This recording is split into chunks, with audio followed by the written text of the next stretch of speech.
Hey guys, this is Andrew Stoll over at Stoll Real Estate.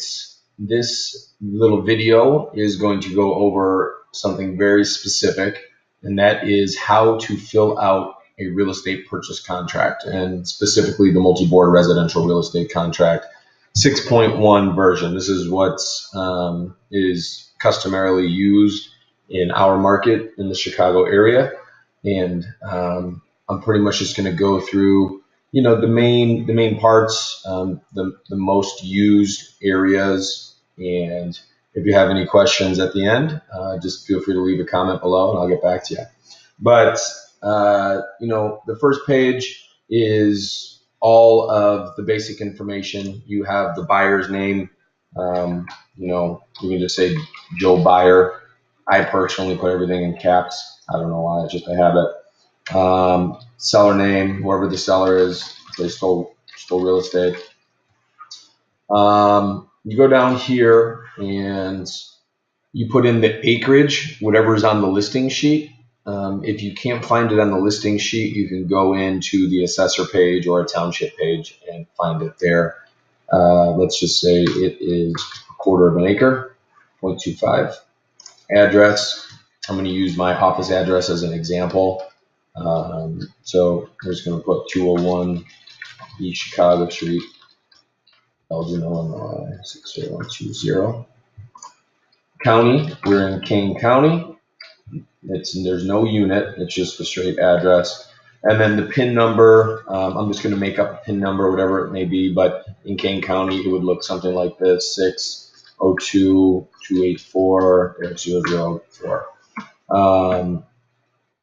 This is not a condo, but if it were a condo, you'd want to fill in this information here, and here as needed. Purchase price, you know what? We're selling this for a cool $1 million. So you just put it whatever the offer price is. So you're going to discuss with your buyer what the purchase price is, and this is where you put that offer. Whether it's your initial offer, a counter offer, this is where you make that entry. Earnest money, you're going to want to select whether the seller's brokerage, buyer's brokerage, or another party is going to hold it. Typically, the seller's brokerage does. On my listings, I don't hold it. So that will be noted in the agent section on the listing sheet. So look for that, just for sake of what's typical. I'm going to select seller's brokerage. Earnest money, the amount of earnest money is whatever your buyer, is comfortable putting down. Earnest money, as you can tell by the name, just shows how serious the buyer is. In today's real estate market, earnest money isn't as serious as it once was, I don't believe, because the contract typically protects the buyer and their earnest money for at least 5 business days. But you'll have to speak with an attorney about that. Let's just say we're putting down $1,500 earnest money, and we will submit that 2 days after the seller accepts our contract. If you'd like to offer additional earnest money to be tendered by an additional date, you can have that there. Paragraph 5 with the fixtures and personal property, you're just going to select everything here that is included with the sale of the property. I have some pre-checked boxes that essentially come with every single home. So I leave those, and then I'll add, refrigerator, oven, dishwasher if they have it. Let's say that's kind of with the washer dryer.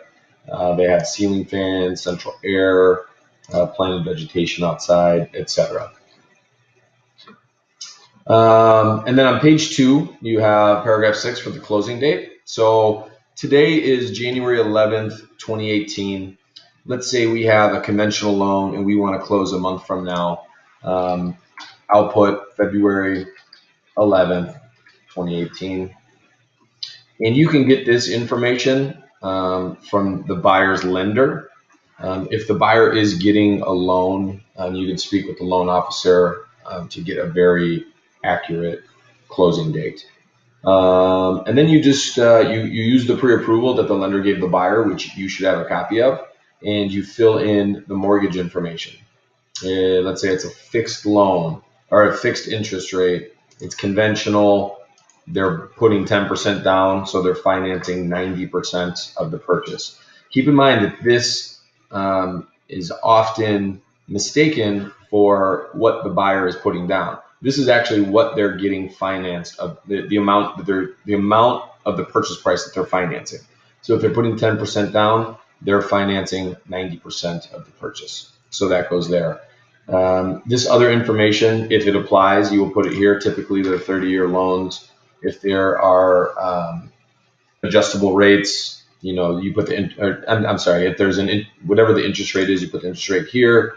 And then if there's any origination fees or points, you put them here. And then you come down to A and B here.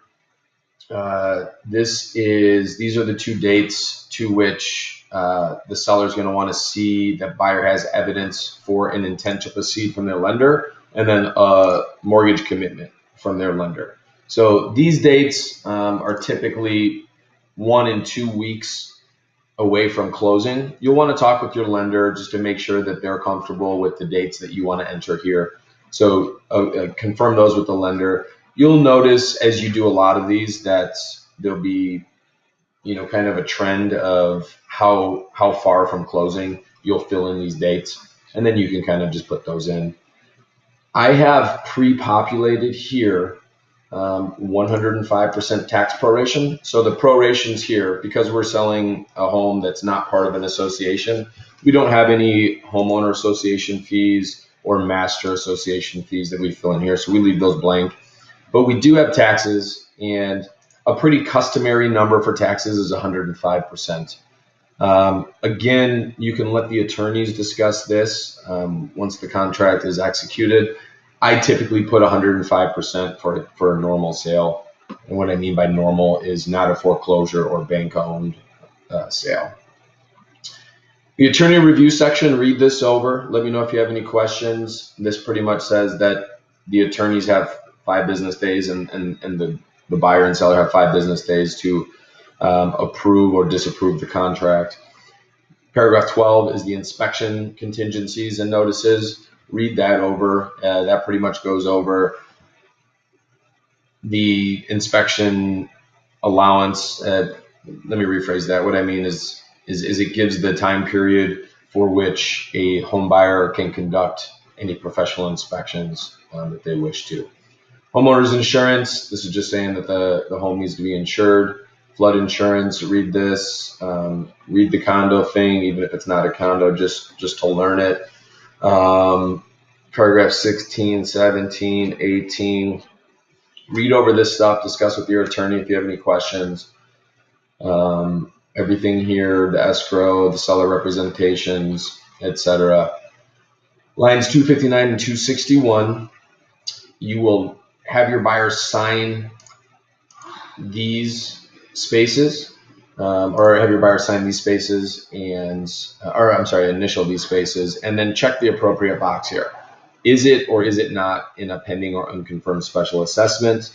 And is or is it not located within a special assessment area for which the payments will not be the obligation of the seller after the year which the closing happens? So you'll want to find that out. 24, 25, 26, just other general information, 27. So other provisions, this is good here. If you ever have dual agency, you need to make sure that both the buyer and the seller are aware of the dual agency. That gets entered here. And then paragraph 32 under optional provisions is if the buyer has a home to sell, you will put that information here. And we can go over this in detail at another time. But essentially, you will put the property that they need to sell here, and then you will check the appropriate boxes.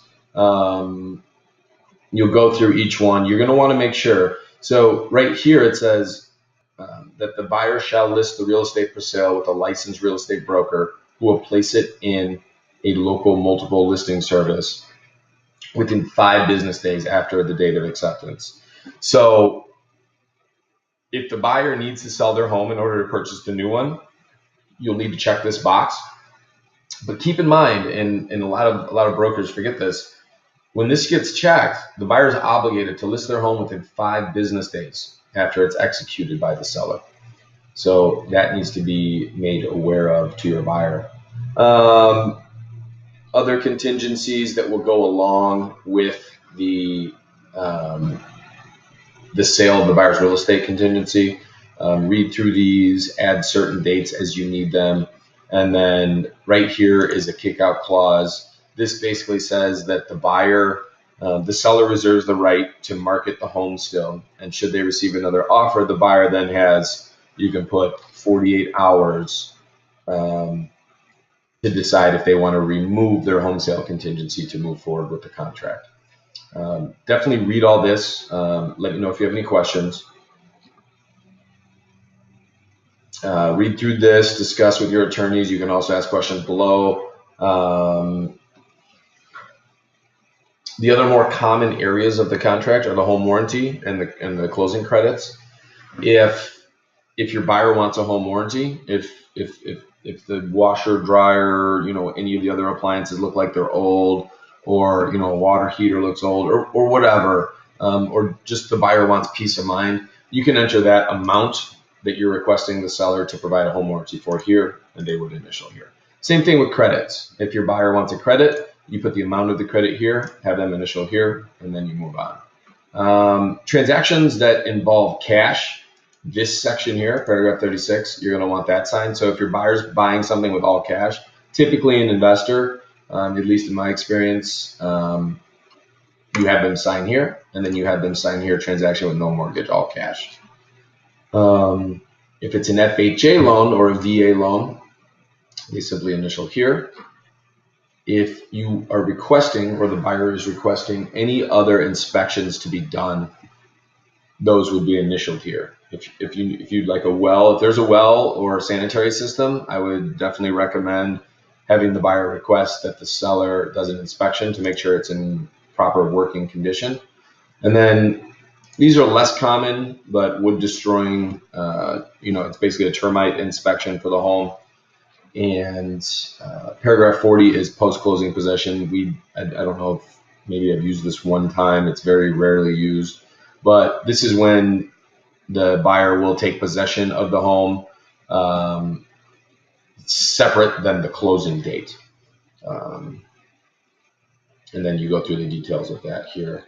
Paragraph 41 is as-is condition. If the buyer is buying the home as is, then they will initial here. And again, read through these other paragraphs. Anything that I'm not going over in detail, definitely read through them. Let me know if you have any questions, and many of them would be things to discuss with your attorney. So page 13 here, or your buyer's attorney. Page 13 here is where we put all the contact info for the brokers, the buyers, and it's also where the buyer signs and the seller signs. So, you have Joe Buyer. It auto-populates page 13 because we filled it in on page 1. Stoll Real Estate's the seller. This is where you'd have your buyer sign. This is where they would put the date. Date, sign, print. I never have my buyers fill in any of this info. It's not necessary because the seller's agent or anybody else that's a part of the transaction will have my contact info, and I can relay anything to my buyer. Same thing goes as the seller's broker. So again, here's my brokerage, MLS number, all the contact info. You'll want to put your buyer's attorney info here, email, phone number, and then if your buyer is obtaining a mortgage, you put the mortgage info here, mortgage company, phone number, loan officer's phone number, and then the email. Keep in mind that the buyer needs to initial the bottom of every single page. They need to sign page 13 and then initial any other appropriate areas or paragraphs throughout the contract. So that is the gist of filling out the contract. I don't want you to use this video as the only guide to filling out a contract. Please message me with any other questions. And as I mentioned, some of the stuff covered in this contract, should be addressed by an attorney, and any other legal issues you have throughout the real estate transaction, definitely pursue the advice of an attorney. But, that is the most common real estate contract that we use. And if you have any other questions, please let me know. Otherwise, I appreciate you watching, and I look forward to having the next video up. We will talk to you soon. Take care.